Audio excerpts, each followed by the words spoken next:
Take YouTube channel में आप सभी का एक बार फिर से स्वागत है।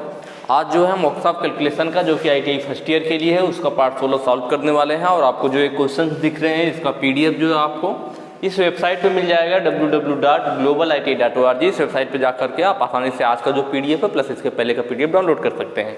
ठीक है, यह जो आपका चैप्टर है या कह लीजिए जो आपका एक क्वेश्चन चल रहा है या आईटीआई फर्स्ट ईयर के लिए है ऑल ट्रेड, मतलब जितनी भी आईटीआई में 2 वर्ष की ट्रेडें होती है जिनका ड्यूरेशन या कह लीजिए टाइम 2 साल का होता है, उनमें फर्स्ट ईयर में अगर वर्कशॉप ऑफ कैलकुलेशन सब्जेक्ट है तो वह सभी के लिए कॉमन होगा, चाहे कोई सी भी ट्रेड हो।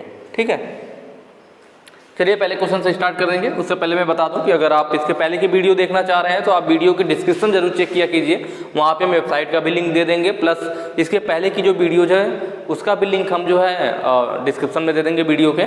और इसके अलावा आप ड्राइंग पढ़ना चाह रहे हैं, एम्प्लॉयबिलिटी स्किल्स पढ़ना चाह रहे हैं, थ्योरी पढ़ना चाहते हैं, इन सबों का भी लिंक मैं आपको नीचे दे दूंगा डिस्क्रिप्शन में, जहाँ से आप आसानी से सारी वीडियो को इकट्ठा देख पाएंगे। ठीक है, तो एक बार डिस्क्रिप्शन जरूर चेक कीजिएगा। चलिए स्टार्ट करते हैं। एल्युमिनियम का क्वथनांक क्या होता है? इसके पहले के क्वेश्चन में हमने पढ़ा था एल्युमिनियम का मेल्टिंग पॉइंट, गलनांक, कि एल्युमिनियम कितने पे पिघलता है। कोई चीज़ होगा, कोई भी पदार्थ है, वो पिघलने का अलग उसका टेम्परेचर होगा, खौलने का। क्वथनांक का मतलब बॉइलिंग पॉइंट, खौलना, या कह लीजिए द्रव से वाष्प में बदलना, वही हमारा बॉइलिंग पॉइंट होता है, क्वथनांक होता है। तो बॉइलिंग पॉइंट, क्वथनांक का मतलब क्या है? बॉइलिंग पॉइंट है। तो भाई वो पिघला था 660 डिग्री सेल्सियस पे। कोई भी चीज़ होगा तो भाई कम टेम्परेचर पे ही पिघल जाएगा ना, खौलाने में टाइम लगेगा ना। जैसे बर्फ़ है 0 डिग्री सेल्सियस पे ही पिघल जाता है, पर पानी को आप खौलाना चाह रहे हो तो खौलाने के लिए आपको क्या करना पड़ेगा? खौलने लगे, वह बॉइलिंग होने लगे, 100 डिग्री सेल्सियस तक हमें गर्म करना पड़ता है। तो वही चीज़ है, 660 डिग्री सेल्सियस पे तो हमारा एल्युमिनियम पिघल गया था, लेकिन क्वथनांक क्या होगा, बॉइलिंग पॉइंट क्या होगा? वह होगा आपका 2519 डिग्री सेल्सियस। मैंने शायद पहले बताया भी था इस चीज़ को। ठीक है, नेक्स्ट क्वेश्चन पे चलेंगे। ये सारे पॉइंट नोट कर लीजिएगा, इनको इकट्ठा ही आपको याद रखना पड़ेगा। पानी का क्वथनांक क्या होता है? मैंने बताया क्वथनांक मतलब क्या? Boiling point. तो ये तो आप लोगों को मालूम होगा, जल या पानी जो कितने डिग्री सेल्सियस पे खौलता है? 100 डिग्री सेल्सियस पे, या कह लीजिए 100 डिग्री सेल्सियस पे ही द्रव से वाष्प में परिवर्तित होना शुरू हो जाता है, उसी को बॉइलिंग पॉइंट कहते हैं।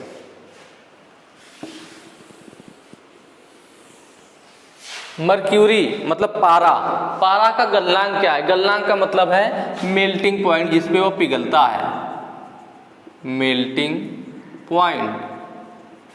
ठीक है, तो जो पारे का मेल्टिंग पॉइंट होता है वो -38.72 डिग्री सेल्सियस होता है।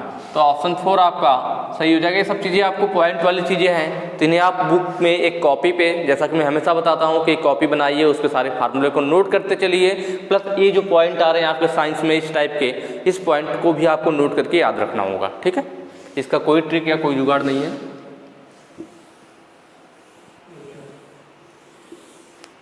नेक्स्ट क्वेश्चन है आपका मर्क्यूरी का क्वथनांक। क्वथनांक का मतलब इंग्लिश याद रखेंगे तो ज़्यादा आसानी होगी समझने में। बॉइलिंग पॉइंट, तो भाई -38.72 डिग्री सेल्सियस पे हमारा पारा पिघल रहा था, और खौलेगा कितने पे? तो वो होता 357 डिग्री सेल्सियस।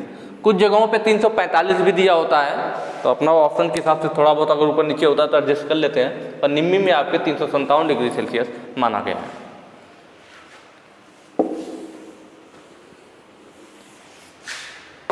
अगला क्वेश्चन है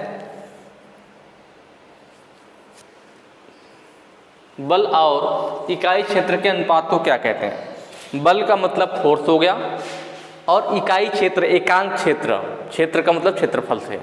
आपने फार्मूला पढ़ा होगा, एक फार्मूला होता है P = F/A। क्या होता है?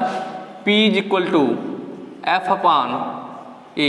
P से प्रेशर होता है, प्रेशर का मतलब दाब, F से फोर्स होता है, फोर्स का मतलब बल, और A से एरिया होता है, एरिया का मतलब क्षेत्रफल। क्वेश्चन में बोल क्या रहा है? बल और इकाई क्षेत्र के अनुपात को, बल हो और इकाई क्षेत्र, क्षेत्रफल क्या हो जाए? 1 हो जाए। इकाई का मतलब क्या? क्षेत्रफल 1 हो जाए। जब 1 हो जाएगा तो क्या बचेगा? हमारे पास बल बचेगा। तो यह बल किसके बराबर है? दाब के बराबर है। तो वही चीज पूछ रहा है, बल और इकाई क्षेत्र का जो अनुपात है, अगर क्षेत्र 1 हो जाए तो जो उनका अनुपात बन रहा है वो किसके बराबर होगा? दाब के बराबर होता है।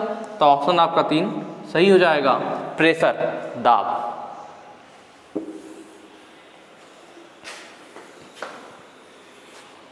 अगला क्वेश्चन है, एक बार का समतुल्य पास्कल मान क्या होता है? बार जो है आपका दाब का मात्रक ही होता है, बार, ठीक है। तो एक बार में, बार आपका दाब का मात्रक है, एक बार में 10⁵ पास्कल होता है। यहाँ पे जितने भी ऑप्शन है ये सब पावर में, ठीक है। 10⁵, 10⁵, यहाँ पे 7, यहाँ पे 9, 10⁹ सब पावर में है, चूंकि टाइपिंग में गड़बड़ हो गया है, ठीक है। तो एक बार में 10⁵ पास्कल होता है। पास्कल क्या है? तो यही चीज था जो अभी हमने पढ़ा, P = F/A।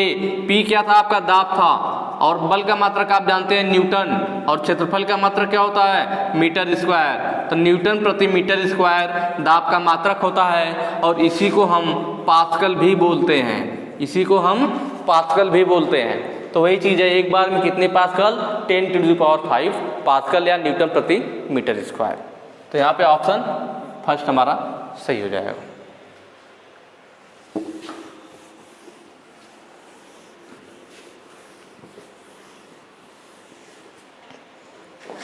नेक्स्ट क्वेश्चन है, दाब की एसआई इकाई क्या है? तो दाब का भी हमने आपको मात्रक बताया है कि दाब का फार्मूला बस याद रहेगा, किसी भी चीज का मात्रक निकाल सकते हैं। बल का मात्रक न्यूटन, एरिया क्षेत्रफल का मात्रक मीटर स्क्वायर, इसी को हम क्या बोलते हैं? न्यूटन प्रति मीटर स्क्वायर के हम बोलते हैं पास्कल। तो यहाँ से हमें पता चल जाएगा दाब की एसआई इकाई क्या है?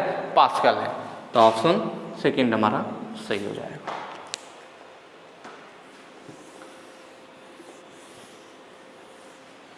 कौन सी मशीन यांत्रिक ऊर्जा को विद्युत ऊर्जा में, किसमें?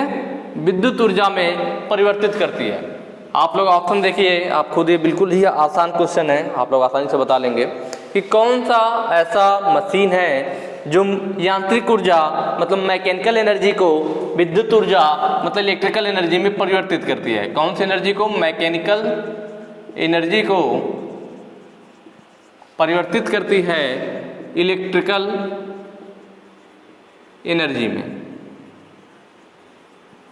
ठीक है। तो वह क्या है आपका? जो मैकेनिकल एनर्जी को इलेक्ट्रिकल एनर्जी में परिवर्तित कर दे। तो ऑप्शन जो 2 आपको दिख रहा है, जनरेटर। कैसे? जनरेटर में आपने देखा होगा, जनरेटर जैसा देखिए इंजन होता है, जनरेटर में क्या होता है? इंजन होता है, इंजन घूमता है, और उसके साथ, उस इंजन के साथ डायनेमो लगा होता है, इंजन के साथ डायनेमो हमारा फिट होता है, जो कि उस मैकेनिकल एनर्जी को इलेक्ट्रिकल में बदलता है। मतलब इंजन, जो जनरेटर होता है हमारा, उस पर आप हैंडल मारते हैं और वो घूमने लगता है, पहिया उसकी चलने लगती है। जो हमारा जनरेटर है, जो इंजन है, वो चलने लगता है। तो जब इंजन चल रहा है, उसके पार्ट्स घूम रहे हैं, तब तो वो मैकेनिकल एनर्जी है। कोई भी चीज़ें अगर चल रही है, उसके पार्ट्स घूम रहे हैं, तो मैकेनिकल एनर्जी होता है, ठीक है। तो जब इंजन चल रहा है हमारा, जनरेटर का जब इंजन चल रहा है, तो मैकेनिकल एनर्जी है। मतलब जो इंजन था उससे हमें जनरेटर से क्या मैकेनिकल एनर्जी मिला, लेकिन उसी जनरेटर में इंजन के साथ हमने डायनेमो जोड़ रखा है, तो वो मैकेनिकल एनर्जी उस डायनेमो को घुमाने में खर्च हुई, और जब डायनेमो घुमा उस मैकेनिकल एनर्जी के द्वारा, तब उसने क्या दिया? आउटपुट के रूप में हमें विद्युत दी, इलेक्ट्रिक दी।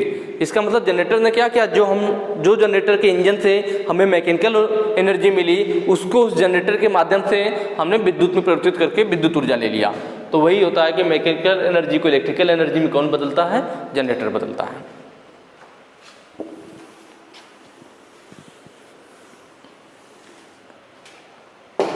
नेक्स्ट कह रहा है धारा की इकाई क्या है?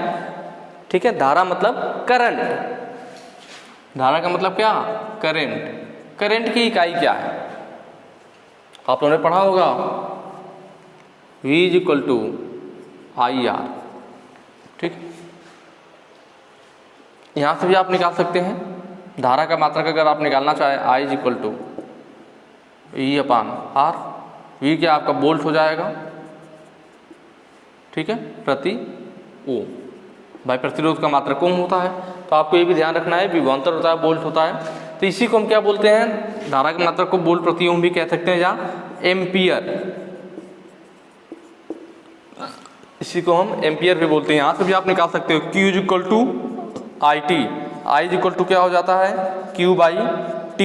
मतलब आवेश प्रवाह की दर समय के सापेक्ष आ गया ना, जब समय के सापेक्ष होता है तो उसे कहते हैं Q से आवेश हो गया, और समय के सापेक्ष आवेश प्रवाह की जो दर होती है वही हमारा क्या होता है, विद्युत धारा होती है, और इसी का मात्रक एम्पियर होता है। ठीक है, तो धारा की इकाई क्या होती है, धारा की इकाई जो होगी हमारी एम्पियर होगी, ऑप्शन 1 सही होगा। जबकि वोल्ट की बात करें तो वोल्ट किसका मात्रक है, तो यह विभवांतर का होता है। वोल्ट किसका है, यह विभवांतर का है। ठीक है, उसके बाद बात करें ओम का, तो ओम जो होता है हमारा वो प्रतिरोध का मात्रक होता है। किसका मात्रक होता है, प्रतिरोध का। यहाँ भी हमने देखा था ना, आर, आर क्या है आपका, प्रतिरोध है, और इसका मात्रक क्या था, ओम था। और वाट, वाट हमारा पावर का होता है, P इक्वल टू आपने पढ़ा होगा VI होता है, या आई भी कहीं लिखा होता है। तो जो पावर होती है, जो शक्ति होती है, इसी का मात्रक वाट होता है। ठीक है,